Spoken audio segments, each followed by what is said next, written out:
వాస్తవంగా హాంకాంగ్ అనేది బ్రిటిష్ పరిపాలనలో ఉండేది.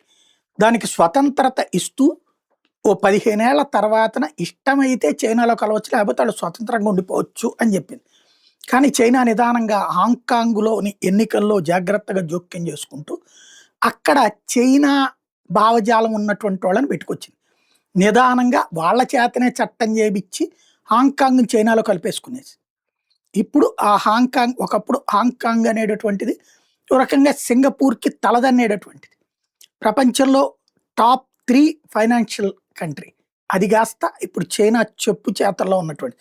ఆ హాంకాంగ్‌లో మీడియా ఎలాగ కథ నడిపిస్తుందంటే, చైనా వాళ్ళకి సంబంధించిన పత్రికలు చైనాలో ఏ విషయమైనా సరే బయటికి రాదు.